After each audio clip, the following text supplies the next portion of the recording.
பாக்யலட்சுமியில் இப்போ வந்து பார்த்தீங்கன்னா கம்ப்ளீட்டாக ஏதோ வெவ்வேறு ட்ராக் போகிற மாதிரி கோபி பாக்கியாவை பழி வாங்கியே தீர்வேன்னு ஒரு ட்ராக்கை ஓட்டிகிட்டு இருக்காரு. அதில் வந்து ஒரு விறுவிறுப்பு அப்படிங்கிற மாதிரிலாம் வந்து கம்மியாக தான் இருக்குது. ஏன் அப்படின்னு வந்து பார்த்தா திரும்ப திரும்ப வந்து இவரை வந்து ஒரு வில்லன் ஆக்கணுங்கிறதுக்காக ஏதாச்சும் இந்த மாதிரி ஏதாவது முட்டாள்தனமான முடிவுகள் பண்ணி பழி வாங்கணும்னு மட்டும் செஞ்சு நம்ம குடும்பத்தில் இருக்கவங்க தான் அஃபெக்ட் ஆவாங்கிறத பற்றிலாம் யோசிக்காமல் இருக்கிறது மடத்தனமாக இருக்குன்னு வச்சுக்கோங்க.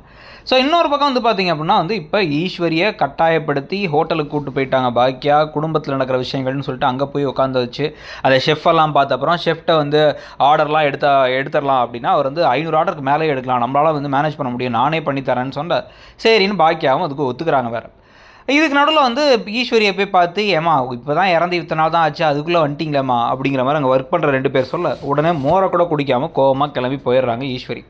செல்வி இதை கேட்டு கவனித்து அதை வந்து பாக்கியா கிட்ட சொல்ல பாக்கியா அந்த ஒர்க் பண்ணுறவங்கலாம் திட்டிட்டு நேராக வீட்டுக்கு கூப்பிட்டு போனோம். நீ சொன்னதை கேட்டு நாங்கள் வெளிலலாம் வந்துருக்கூடாது, இனிமேல் இந்த ரூம் தான் என் உலகம், நான் வெளில போல பொட்டு வைக்கல, எல்லாரும் அதுக்கப்புறம் சிவி சிங்காரிச்சு வெளில போறியா சினிமாவுக்கு போறியான்னு கேட்பாங்க அப்படின்னு சோகமாக உள்ளார போகும் பொழுது கரெக்டாக இப்போ வந்து இந்த மாதிரிலாம் வார்த்தையே அவங்க சொல்லலையே. ஹோட்டலில் வந்து வெறுமனே வந்து ஏமா இப்போ வந்தீங்கன்னு மட்டும்தானே கேட்டாங்க அப்படின்னு பாக்கியா சொல்லும் பொழுது ராதிகாவுடைய அம்மா தான் அதெல்லாம் சொன்னது அப்படின்னு இனியாக சொல்லிடுறாங்க. சொன்ன உடனே கொந்தளிப்போடு போயிட்டு அந்த வெளில நிற்கிற அந்த பக்கத்து வீட்டுக்காரங்க 3 பேர்த்த 2 திட்டிட்டு அப்படியே ஃபுல் சண்டையில் இறங்கிட்டாங்க. பக்கத்து வீட்டுக்காரங்க வச்சுன்னு நான் பார்த்தேன், நான் இதுக்கப்புறம்லாம் அவங்கள மன்னிக்க மாட்டேன் அப்படின்னு கோவமாக திட்டிட்டு எங்கள் வீட்டில் என்ன நடக்குதுங்க நாங்கள் பார்த்துக்குறோன்ட்டு நேராக இப்போ ராதிகாட்ட போகிறாங்க. உங்கள் அம்மா என்ன சொல்லியிருக்காங்க தெரியுமா, இப்படிலாம் சொல்லியிருக்காங்கன்னா அவங்க அப்படிலாம் சொல்லியிருக்க மாட்டாங்க அப்படின்னா அவங்க நான் என்ன பொய்யா சொல்கிறேன், அவங்க சொல்லியிருக்காங்க உங்கள் அம்மாவுக்கு என் மாமியாரை பேசுறதுக்கு என்ன உரிமை இருக்குது அப்படின்னு கோவமாக கேட்குறாங்க.